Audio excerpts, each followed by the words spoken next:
길 안의 길, 길 밖의 길, 한국문화콘텐츠연구원 소쿨극장입니다. 오늘은 61문 중국선의 실질적인 개조, 마조도의 선사에 대한 네 번째 시간입니다. 안녕하십니까. 이덕진입니다. 오늘은 마조 도일에 관한 마지막 시간입니다. 오늘의 주제는 도는 닦는 것이 아니다 라고 하는 언명과 마음도 아니고 부처도 아니다 라는 언명입니다. 마조는 설파합니다. 도는 닦는 것이 아니다. 다만 오염되지 않아야 할 뿐이다. 무엇이 오염인가? 생사의 마음이 있어 조작하는 것이 모두 오염이다. 만약 바로 그 도를 알고자 한다면 평상심이 도다. 무엇을 평상심이라 하는가? 조작이 없고 시비가 없고 치사가 없고 단상이 없으며 범부와 성인이 없는 것이다. 여기서 말하는 그 유명한 도는 닦는 것이 아니다. 다만 오염되지 않아야 할 뿐이다 라고 하는 그 언명은 당대 중국의 엄청난 반향을 불러일으킵니다. 남학해양과 마조 도일의 벽돌 문답을 다시 한번 가볍게 상기해보죠. 남학해양이 도일에게 가서 말을 건넸죠. 수자는 자선하여 무엇 하려는고? 마조가 답합니다. 도를 닦아서 부처가 되고자 합니다. 이 말을 들은 남학해양 선사는 절 앞에서 벽돌을 하나 가져오죠. 그런 다음에 도일 옆에서 돌에다 대고 벽돌을 푹푹 갈았죠. 온종일 해양 스님이 하고 있던 것을 살펴보다 참다 못해 도일이 묻죠. 스님, 벽돌은 갈아서 무엇 하시렵니까? 해양이 대답하죠. 벽돌을 갈아서 거울을 만들고자 하네. 마저 웃으면서 묻죠.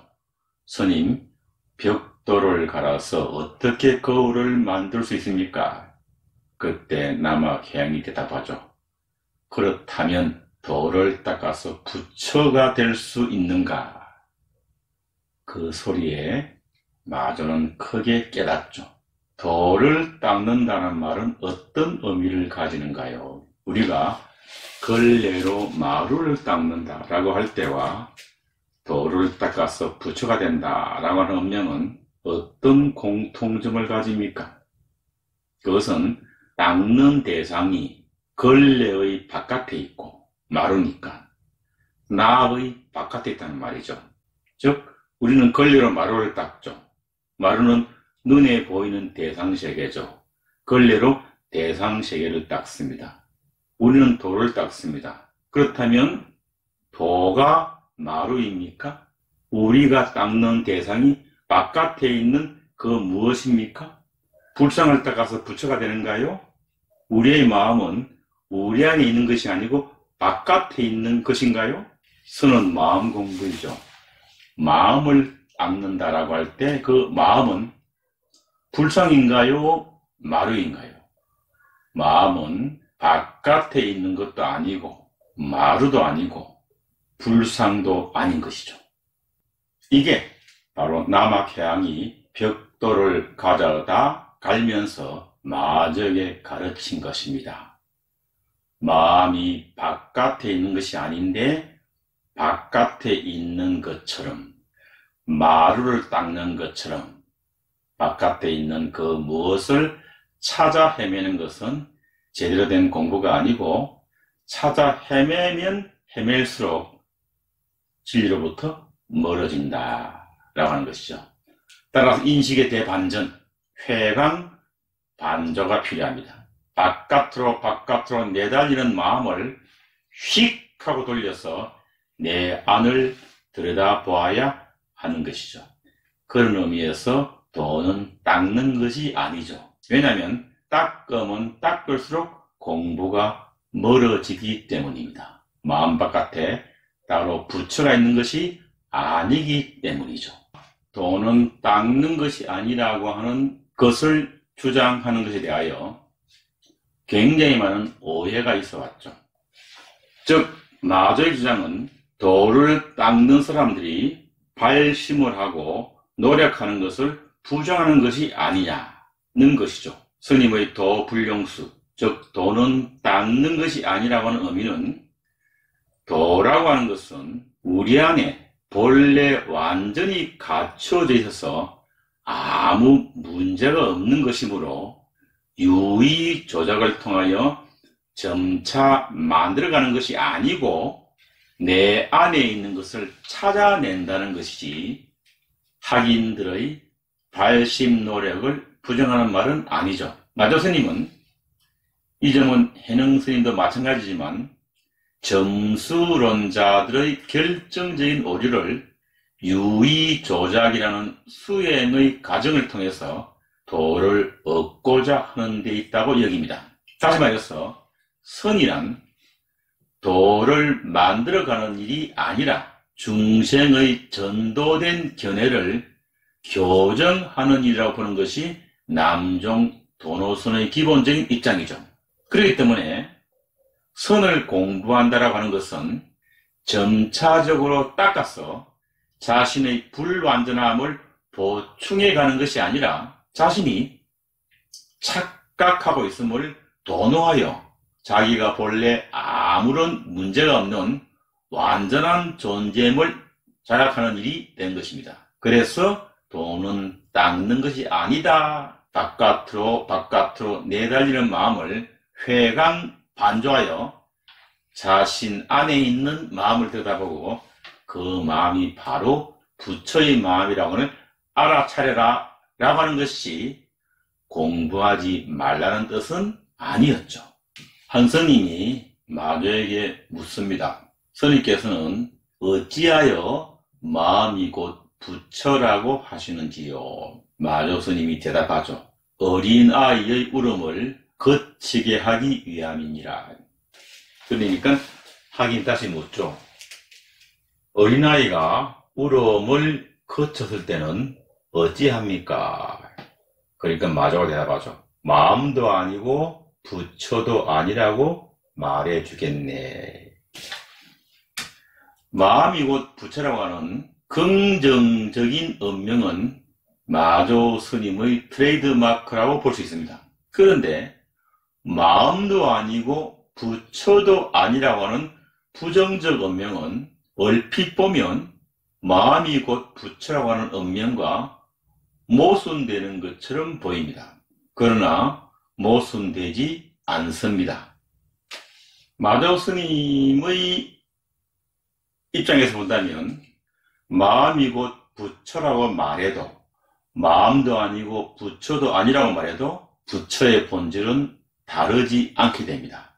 오히려 마음이 곧 부처라는 언명이나 마음도 아니고 부처도 아니라고 하는 언명, 그 두 가지 가운데 어느 하나에 집착하면 오히려 병폐를 초래하고 조작이 되고 오염이 됩니다. 그래서 집착하는 마음의 병폐를 없애기 위해서 마조는 마음도 아니고 부처도 아니라고 말하는 것이죠.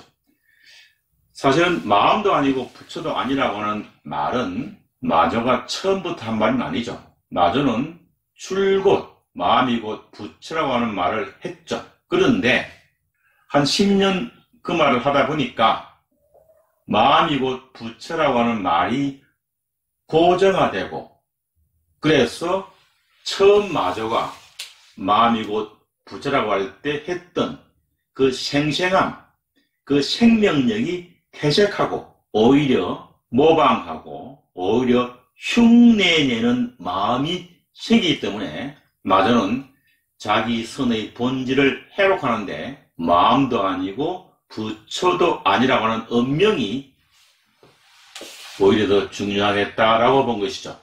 이러한 마음도 아니고 부처도 아니라는 새로운 언명의 전환은 고정화된 형식의 선이 아니라 자유분방하면서도 본질을 깨닫는 마조선의 특징이라고 볼 수 있죠. 마조 도일도 처음에는 전통적인 수행 방법인 자선 수행을 했죠.